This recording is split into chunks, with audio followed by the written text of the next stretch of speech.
Okay, we are live. So hello and welcome everyone. Thank you for joining us from home. Today we are live with Dr. Beth McDougall. Dr. Beth is a medical doctor practicing out of her clinic in Mill Valley, California for the last 23 years. She is long known as a medical detective, facilitating the unraveling of complex and chronic medical issues. She has a new book coming out this year, which I've been so blessed to have a sneak peek of, called Your Pristine Blueprint. The book is such a beautiful deep dive into all things health, emotional, physical, spiritual, and mental health. It offers a totally new perspective on health and the way we approach it. To me, it feels like such a huge piece in the way that medicine will be approached in the future from a more holistic view. So today we'll be covering the topic of mental health and its relationship to what Dr. Beth calls the pristine blueprint. Mental health is such a relevant topic right now. It's really top of mind for so many people. With COVID and the state of the world at large, it's a topic that affects us all. Recently, UNIFY just ran a campaign called Pledge for Life for suicide prevention, and we have Mental Health Awareness Week coming up on October 3rd. So thank you so much, Dr. Beth, for being with us today. And we'd love to just dive right in. Dr. Beth, how do you approach mental health disorders when someone presents with, let's say, depression? Well, hi, Sadie. Thanks for having me on. Yeah, thank you so much. Yeah. Well, first off, when someone presents with depression, I try to get a sense of what kind of depression do they actually have? Because to me, it's not just one thing. I look at, I kind of think about different types of neurotransmitter deficiencies leading to depression. So very often depression is caused by low serotonin, and that has a different quality to it from depression that's caused by low dopamine or low norepinephrine. So simplistically, you can kind of take the neurotransmitters in the brain and divide them into two categories. There's the calming ones and the more excitatory ones. And so when someone comes in and they are depressed, but they're also anxious and they're not sleeping well, very often they have a low serotonin depression. And there's also some other characteristic features. Usually there's like a kind of negative self-talk. They tend to be overwhelmed with life, almost like their kind of head is below ground, and it's just really hard to kind of put things in perspective. There's a lot of kind of poor sense of self-esteem and negative self-talk. And then on the flip side of that, sometimes someone will come in and instead of this kind of anxious, agitated depression, they're just going to be more despondent, and they just want to lay in bed all the time and they can't do much. They're sleeping more than they used to. They don't really engage in life. And that's more of a low norepinephrine, low dopamine depression. And sometimes people have a bit of both. And then there's even other types of depression that more are related to more systemic issues going on, like infections that are infecting the nervous system. And there's like a neuroinflammatory component. And I'll get clues about their situation, kind of like taking a thorough history and looking for signs and symptoms of infection aside from the mood disorder. But what I like to do when someone presents with depression is really look at all of the things about our lives that contribute to depression instead of just slapping them on a medication or something. Like, to me, that should be the absolute last resort. And really, when you address underlying issues that can contribute to mood disorders, it often is not necessary to use a medication. Occasionally it is, but very, very often it's not. So, when someone is depressed, I look at not only the neurotransmitter imbalance, but do they have any hormonal imbalances? Do they have any gut issues, like potential infections in the gut? Are they eating foods they're allergic to? What's their diet like? Do they have any nutritional deficiencies? And again, do they have these potential infections that can be creating an inflammatory process in the brain? So definitely I can break those down if you're interested in hearing about those, because I Yeah, think, that sounds amazing. yeah, and I will do that. And then I think also about lifestyle factors, and then more psycho-spiritual issues. Mhm. And I think will kind of bring us around a little more to my book. But yeah, in terms of the physical factors, hormones play an incredibly huge role with your mood. And I always tell people that the neurotransmitter balance in the brain rests on a foundation of hormone balance in the body. And very often hormonal imbalances are overlooked. So for example, the sex steroids in both females and males play a huge role in mood.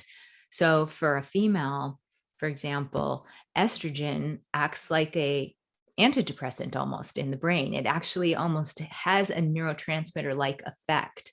And when women go into perimenopause or menopause, for example, and their estrogen levels drop, they can have profound depression and serotonin deficiency related to that. And it's always a really sad thing when that's being overlooked and then they're just placed on a medication to compensate for a deficiency of something else. Right. Same is true for testosterone in males. Men's testosterone can fall under times of stress or even as they age, and then they can develop mood disorders related to that, not only in the serotonin department, but also in kind of the dopamine and norepinephrine type deficiency depression. And so I think it's critical to look at the sex steroids. The other thing that's absolutely essential is looking at the thyroid, Mhm. because the thyroid gland produces an active thyroid hormone that is required in the brain for the brain to convert tryptophan into serotonin, which is, you know, the antidepressant kind of neurotransmitter. And so if you don't have enough thyroid, you can have a trouble producing enough serotonin in the brain. And Yeah. then thyroid is also kind of a stimulatory compound that enhances the release of norepinephrine and dopamine, the more excitatory neurotransmitters in the brain that give you the zest for life and, kind of just make you feel alert and awake and present. And so if you don't have enough thyroid, you can end up with a mixed neurotransmitter depression. Fascinating. I have a question that's kind of arising with all this that you're saying.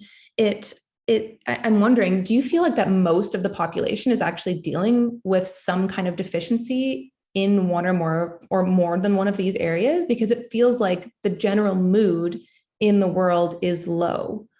Yeah. Well, yeah, I would say the next kind of hormonal area I always take a look at are the adrenal hormones. And we're stressed out, Right. globally, and the pandemic has only made this worse.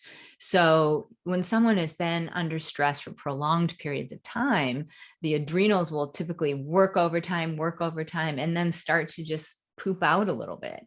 And not the part of the adrenal glands that make adrenaline, which is, the acute fight or flight hormone that make you feel anxious, but more the adrenal cortical hormones like cortisol, DHEA, pregnenolone. Those things can start to deplete if someone's been under stress for too long. And so when you're asking, like, do most people have a hormonal imbalance? I would say this is the most common type of hormonal imbalance that I see. And yes, I see a select group of people because they have health issues, but most of the people I see have some deficiency in the adrenal hormones. And the adrenal hormones are essential for mood.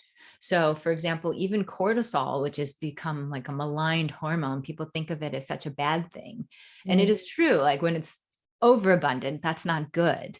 In the initial stages of stress, when people are overproducing cortisol, that can have some damaging effects on the brain and be difficult for the body and cause like fluid retention and weight gain and all sorts of problems. But when it falls and it's too low, then that can have cause a whole host of other issues. And many of those manifest in the brain because the brain really relies on cortisol for its utilization of glucose.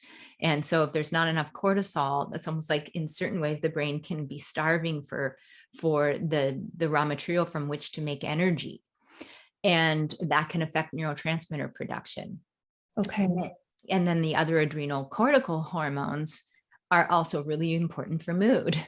So to me, it's absolutely essential when someone comes in with a mood disorder to take a good look at the whole kind of hormonal milieu and really get a sense of do they have that appropriate hormone balance for the neurotransmitters to rest on? So that's one area that I think is huge. And then it's just so important to take a look at the gut. So the gut has been called the second brain, and it's really because the largest concentration of neurotransmitters outside of the brain are in the gastrointestinal tract, and the largest concentration of neurotransmitter receptors outside of the brain is lining the gastrointestinal tract. So it's like the brain and the gut speak the same language. And the immune system, 70% of your immune system is actually lining the gastrointestinal tract. And you have an immune system in the brain that kind of surrounds your neurons and everything. And the immune system of the gut and the immune system of the brain also speak the same language. So if you have an infection in the gut, or you're eating a food you're allergic to, and your gut immune system is mounting an immune reaction, those intermediates are going to talk to the immune cells in the brain.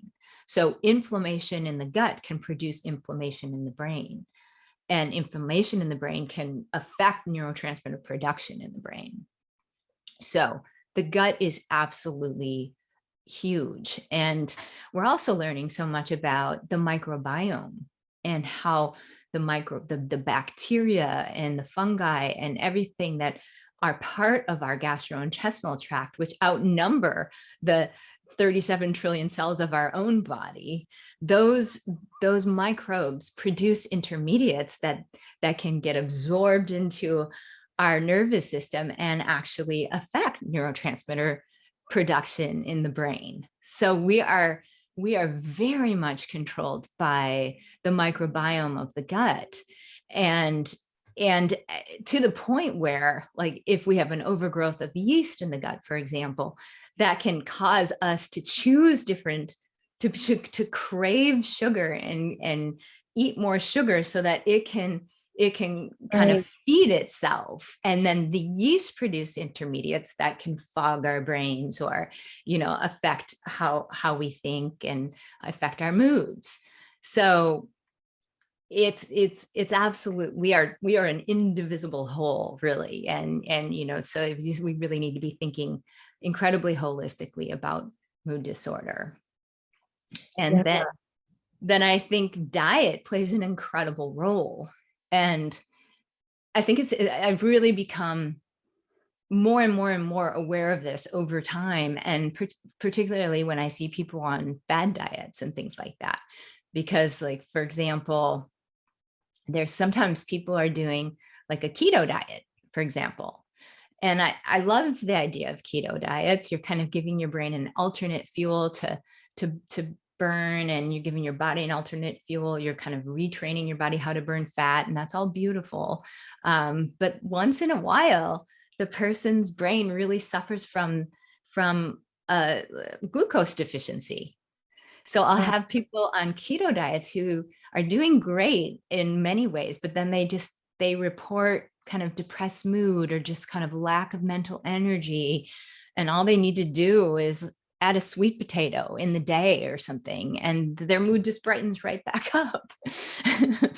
So it's really important to look at that. And then sometimes someone will be on a vegan diet and they don't get quite enough protein. And I know people say, well, plants have protein and grains have protein and legumes have protein. And yes, that's so true. But some people actually require a higher level of protein because they have a genetic difference where they, for example, cannot shuttle L-tryptophan, which is the amino acid that's the precursor to serotonin.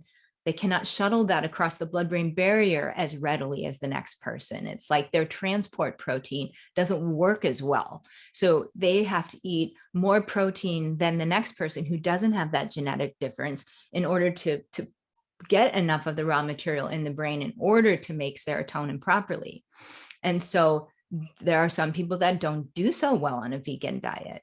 And so sometimes I'll be able to kind of tell that when I meet with somebody and just say, hey, I'm sorry to say this, but like you really need to either really push the the plant protein to a much greater degree than you're doing, or consider, introducing some animal protein into your diet.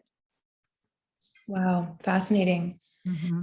Yeah, it really, one thing that you mentioned was how when we have a yeast kind of overgrowth, and that can actually make us want to consume different things, and how interesting that is, because it's like, it really brings to light how much of an effect this actually has on every single part of our lives. Yeah. Mm-hmm. I know we think of ourselves as these autonomous beings, but we're very much controlled by these microorganisms that live inside of us. And yeah. So yeah, I think there's just so much to think about. And then, like I said, infections are under identified in people with mood disorder. And I'm not talking only depression, but when someone is bipolar or they have psychotic features, we know that, for example, schizophrenia is associated with an inflammation in the brain. And inflammation in the brain is most often associated with an infection. Not always, because there are certain other things that can cause it, head trauma, the gut-brain connection that I was just mentioning. But very often there's a systemic infection, and it's causing some localized inflammation in the brain. And I'll see that in people with really profound and intractable kind of mood disorders. I just lost somebody to suicide, which is just such a tragedy. I'd known her for over a decade, and she had some inflammatory, she had some infections that were producing inflammation in her brain, and she was doing somewhat okay with that. But then she had been on an antidepressant for years, for at least like 25 years, and then decided it was time for her to wean off of that. And she talked to me about it, and I was just like, well, I'd be very careful. If you were going to do that, you'd have to do extremely slowly with this kind of support. And then I kind of lost touch with her, and she ended up, under the advice of someone else, doing it incredibly fast, and it kind of set her brain off into a really imbalanced place, and she couldn't find her way back.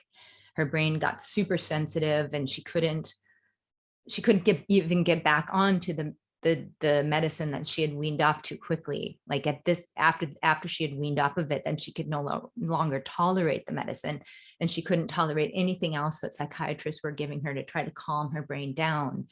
And part of that was the underlying inflammation in the brain from the infections, but then she could no longer tolerate things to treat the infections. And so she just was in this horribly dark place of just profound nervous system hypersensitivity. And she lived that way for about a year and then took her life. So that just such a tragedy. And I bring that up for many reasons, just to say, yes, there's an inflammatory component in a lot of people's mood disorders, but also be very careful about just getting onto some of the pharmaceuticals for depression, because they can be really hard to get off of. And I was noticing, I was talking with my daughter, who's a junior in college, and she was just saying it's so common in her peer group, like in her age group, for young women in particular, to be on SSRI drugs. And I think it's 1 out of 5. So it's just like these things are given out as the first approach to a mood disorder, when really they should be the very last resort. And when they're needed, obviously. But like, we can get into, natural treatments that you can do, not only like identifying these underlying issues that are really causing the mood disorder in the first place, but then, then if you need a treatment, there are natural things that you can do, from amino acid therapy to some herbs and things like that, in addition to, healing the gut and balancing the hormones and all of that, and so, like I said, for me in my practice, it's very, very rare that I have to put someone on an antidepressant. And then if I do, it's going to be very unusual and very, very low dose for a short period of time. And it's used just to help kind of get someone stabilized. Wow, that really is a very different way of treating this kind of issue, Yeah. as you're saying. Mhm. And it does seem quite crazy, actually. I don't remember the exact statistics, but I know that there's quite a large percentage of the US population that actually is on antidepressants. Are SSRI drugs, is that antidepressants? Yeah, those are the selective serotonin reuptake inhibitor drugs. Mhm. Okay. Yeah. And they're just notoriously really hard to get off of. So they have to be weaned incredibly slowly, and oftentimes the person needs support while they're doing that. So, yeah. But I think another huge area that we really need to talk about is lifestyle, because there's so many things about our lifestyles that contribute to depression that, can be addressed and make a huge difference. Like exercise, for example. I mean, sometimes all someone needs to do is go on a 20-minute walk every day and their mood begins to significantly shift. People Mhm. are often sedentary and at home, and it's almost like they're not getting the blood to the brain. They're not getting the life force kind of moving into the brain, and their whole body is just very stagnant. And the exercise is we know just from research just can really alter neurotransmitter balance in the brain and produce endorphins and things that are just so good for your mood. Mhm. So absolutely critical to exercise. And then sleep. I can't even say how big of a factor that is. That's just enormous. Like, so many people are not sleeping enough, Right. or their sleep quality is very, very poor. And that is going to put someone in a state of stress. And then the stress is going to eventually deplete the adrenal glands and, the adrenal cortical hormones. And it's going to, kind of tip the scales between the calming neurotransmitters and the excitatory neurotransmitters, so that they're kind of always in a slight state of fight or flight. And then that becomes a vicious cycle, because then it's harder to fall asleep the next night, and then the next night. And I see so many people that are literally strung out like this. Like they're tired, but they're wired, and their whole body is just racked with just that stress. And so highly recommend that people get good sleep hygiene, and start going to bed at a particular time every night, and really start the winding down process at least an hour in advance of that. Maybe take a bath, maybe do some meditation tapes, stop screen time. And then the other thing, like hidden determinants of poor sleep, are like, make sure you don't have your Wi-Fi on at night, because I think a lot of people are so much more sensitive to that than they realize.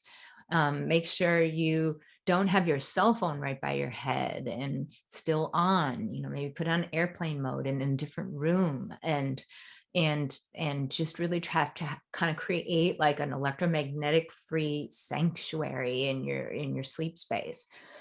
Yeah. And yeah, make sure the temperature is right. You're not under too many blankets. You've got a nice breeze going, and things like that. And I think that's huge for mood.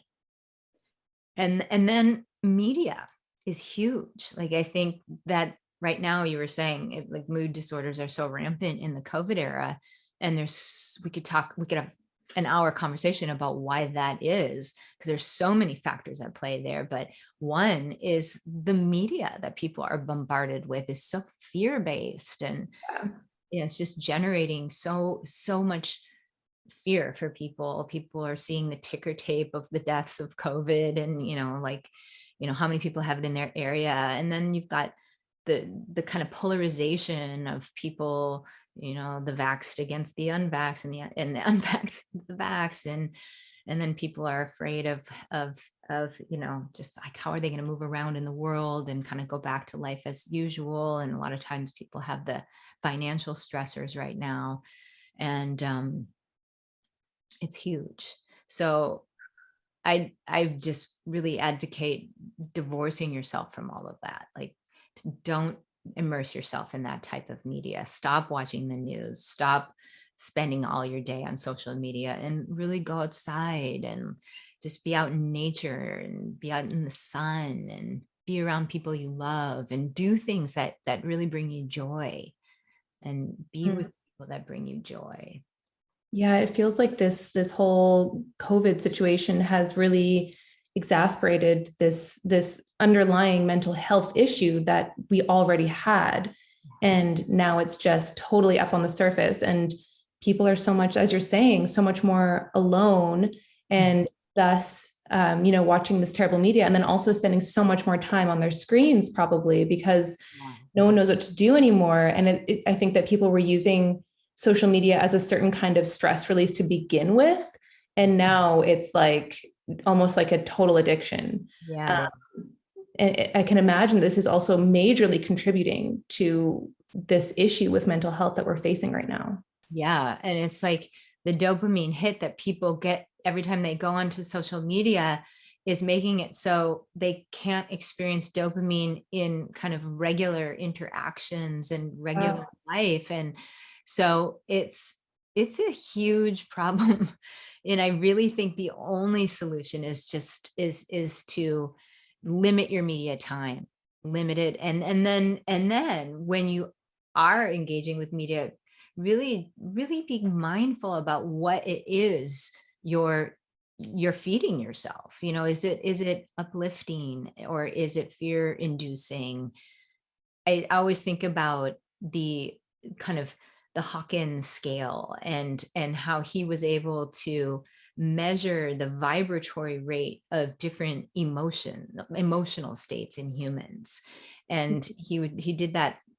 He created the Hawkins scale of consciousness over years and years of research, where he was measuring different people, and then taught examiners to measure people, and there was kind of consistency from examiner to examiner. So it was pretty objective, even though a lot of people don't think of kinesiology testing as objective.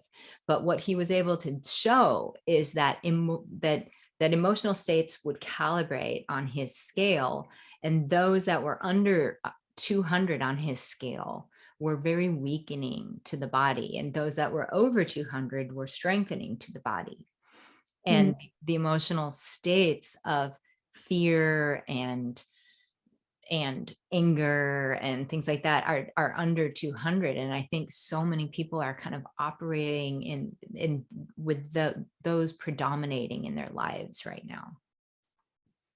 So it's hard on the immune system. Wow, that's very interesting. It just really shows how incredibly important this is. Yeah. It just is such a huge piece that I feel is so often overlooked in some ways. Yeah, it is.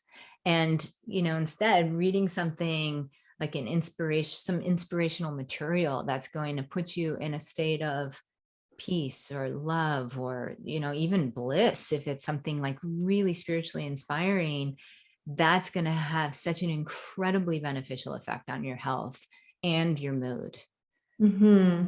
So just, you can almost think about media like food in a way.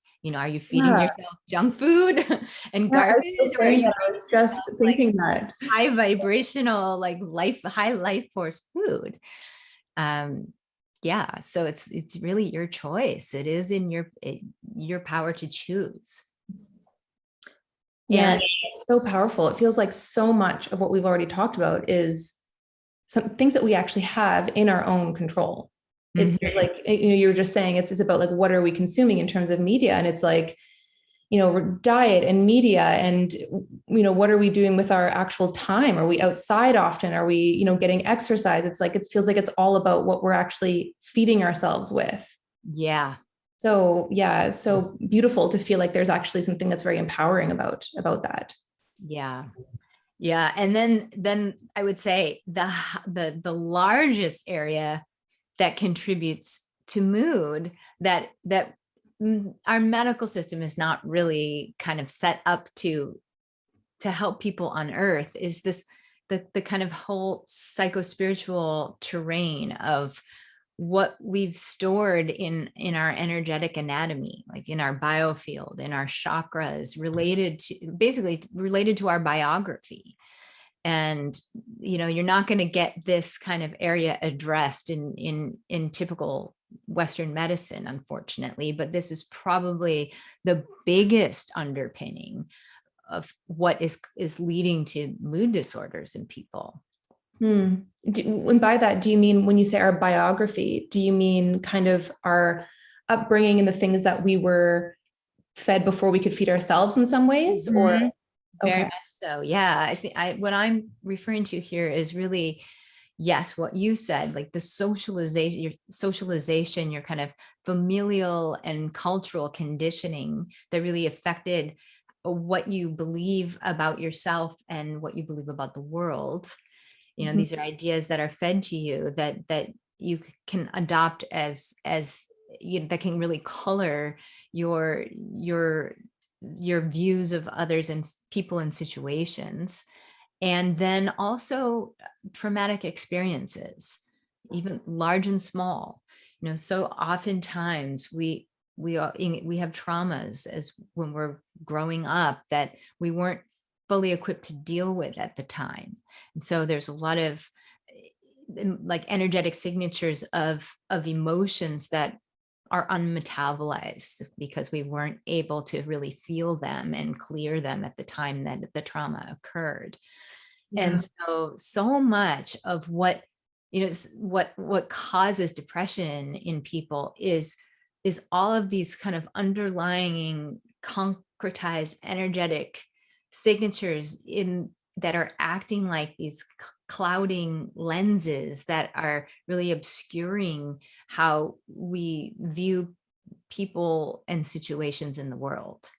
Mm-hmm. Yeah, I really love what you were saying about these traumas that we didn't have the capacity to kind of process and feel at the time. And it made me think of a friend who said to me a couple of years ago that one of her childhood traumas, and she was kind of trying to make a point that it doesn't actually have to be a big thing, like you said, large and small. And she said, one of her childhood traumas was her parents going to work every day. And so feeling that sense of abandonment and not understanding at a young age, it actually had an impact on her, her life. So it's very interesting to kind of see, oh, these things that I didn't realize had an impact actually did have an impact. Right. Mm-hmm. I know, super simple things like your ice cream fell off your ice cream cone. Like no one got you a new one. I mean, like super, super simple things to just really traumatic, emotional abuse, sexual abuse, abandonment, these kinds of things. Or another huge area that I sure see in my patients is people that grow up in families where one of the parents was depressed themselves. It's fascinating because like a lot of times when a parent is struggling with their own mood disorder, they're just not able to really be there for the child the way the child needs. And it's not any fault of the parent. It's just that they couldn't be there. And so some of the needs weren't met. And then the person believes that their needs weren't valid and, they didn't deserve for them to be met. And, it just really affects how they feel about themselves and their worthiness and all of that. So it's, how does one kind of start cracking into this kind of gold mine of underlying determinants of their mood disorder? I think it's really about meditating and learning how to kind of engage in a body-centered meditation where you are first grounding in to your body and grounding on the earth, and then spending some quiet time just feeling in to your body and places you're holding tension. You know, people can eventually learn to kind of feel their auric field and then their individual chakras and what they're holding in each of these, and learn to kind of center the seat of their awareness in a part of their energetic anatomy until what is stored there kind of reveals itself and opens up like a book of information for them to learn from.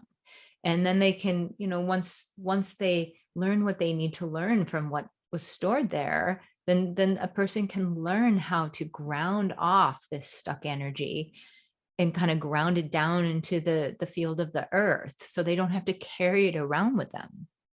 And you know, when people kind of work on this in a daily practice, it's like you're wiping off those obscuring lenses that are really coloring how you're seeing people and situations in the world.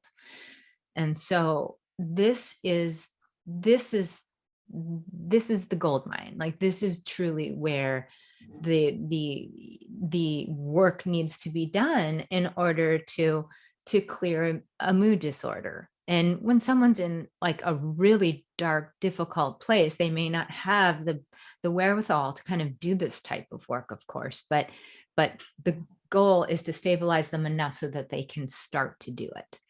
And then when someone has just a mild depression or kind of early stages of depression, this is where they need to focus, because it's almost like we emerge from the unified field, this sea of energy and information that we live within and that lives within us. And this field is infinitely full of energy, and it's the life force that animates us and all the rest of creation. And it's that flow of the life force that actually makes us feel alive. And the more stuck energy that we have in our system, the more it obscures the flow of the life force. And you can almost just intuitively imagine it's going to just make you feel duller and less connected with life and more despondent, more depressed. So really, it's about reestablishing the flow of this vital force that just makes us feel alive. Wow, that is so beautiful. It's so, the way that you were explaining that is just so beautiful and powerful. It just really feels like, you know, you've said so often that there's certain things that we can do to resonate with our pristine blueprint, and certain things that actually detract from our resonance with it. And something about the way that you just explained that really brought that to life in some way, where it just clicked in, like all of these different things you've kind of been going over. And with the emotional alchemy and the kind of recognizing what thought patterns and actually grounding this in with this meditation, it's just, yeah, it's so beautiful what you're presenting here. Thank you, Sadie. Yeah, I really, you know, just as I've gone on in medical practice and dealt with my own health issues over the years, I've really come to feel that our degree of health and even the rate of our aging is absolutely dependent on the degree to which we resonate with our patterning pristine blueprint in the unified field.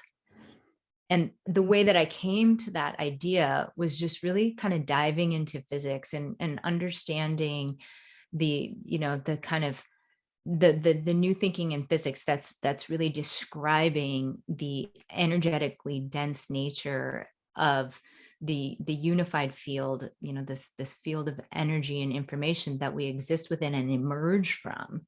And the other concept in physics that really informed me, that has changed how I think about everything related to health and disease, is the concept that no matter, no physical form, no life form even, is static.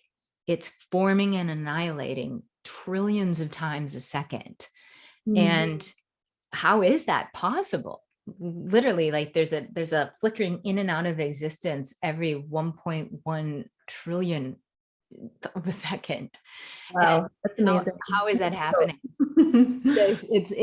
It's it's happening because there's a blueprint, there's an information set, there's a data set that is really leading to the unified field kind of manifesting in this exquisitely complex being that we are. And we have 37 trillion cells, each with billions of chemical reactions happening in them every second in a coordinated manner. And this is all flickering in and out of existence every, trillions of times a second. And so it's like that data set is orchestrating that. And there are things that are going to enhance our resonance with the data set and things that are going to take away. And I really feel like pretty much everything we've talked about that leads to mood disorders is due to the accumulation of dissonance. Yeah. Basically, whether it's negative media that's inducing kind of like a lower emotional vibratory rate, or whether it is, like gut imbalances from pathogens or foods that aren't compatible with our system, or just not doing the things that enhance resonance, like not sleeping enough, not spending time outside in sunshine, not being around people that lift us up and, help us feel joy. Mhm. So it's really, we can enhance resonance with our blueprint and avoid things that are going to detract. And the higher emotional states that we're able to achieve because of doing the right things and doing the things that bring us joy, we can transmute the dissonance that we've accumulated. Right. So is this kind of the hero's journey that you talk about sometimes? Yeah. The hero's journey is really diving in, tuning in to what is not you, what was the conditioning that you've experienced that's affected how you feel about yourself, the lies that you've believed, and what's still retained in the system related to traumas and the unmetabolized emotions. Like that is truly the hero's journey, because sometimes people and we all are avoiding coming in contact with that, because it's under our conscious awareness, and we, so many of us are leading lives that distract us from that, Mhm. or we're seeking gratification and just kind of always running away from actually sitting with all of that. But the way out is through it, and really sitting with it, and just it feeling into what's in the body, really becoming aware of the ideas that you believe, and then objectively deciding, do they serve you or do they not? Mhm. And really being able to kind of parse out, like, what serves you and what doesn't, what can go, and then making a conscious decision to let it go. Wow, that is amazing. This is so beautiful. It just feels like it's such a kind of like a hot topic right now in the world of spirituality, this deconditioning. And it feels like you speak about that, and then you bring in all these different elements that are so much more in tune with health and things that we can actually practically do to really help bring this in more deeply. And it's like bringing it down into the physical and into our everyday lives is so important. Mm. And it's also possible. Like it's not elusive. These are real things that we can actually do. Absolutely. And my book that's coming out in end of October, early November, somewhere in there, really breaks it down, and talks about just almost every area of our lives, and things that we can do to enhance resonance and things that we can avoid. And it addresses It addresses this kind of energetic anatomy and the energetic maintenance that we really need to do in order to have good health. It addresses our thinking and our dominant emotional vibration, and how to kind of shift up, or shift into a more positive vibratory rate. And it talks about food and even the water that we're consuming.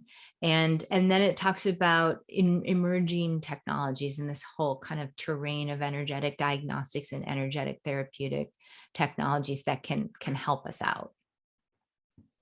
Yeah, I was so grateful to be able to read the book. I know it's not out yet. It'll be coming out this year. But wow, what an amazing, amazing, amazing tool. Just is so beautiful. And it brings in ancient practices and new technologies and everyday things that we can actually do, like what you're saying. It's so beautiful. It was such an honor to be able to read that. Thank you so much, Sadie. Yeah. Yeah. Okay. Okay. Well, not sure if you have anything else that you'd like to add today, Dr. Beth. Oh, wow, there's so much to say. But I think when someone really approaches mood disorder in a holistic way, and even takes holism to a whole new level, where you're looking at your interaction with this beautiful unified field of intelligence that we're a part of and we emerge from, and you're looking at your relationship to that, you can solve a mood disorder. That's so beautiful and so empowering. Yeah. Well, thank you so much. And I really look forward to being able to do this again. Okay. Me Okay, too. great. This is so much fun. Okay. Yeah, it Thank really you is. so much. Absolutely. My pleasure. Okay. Talk to you soon. Okay. Bye. Bye.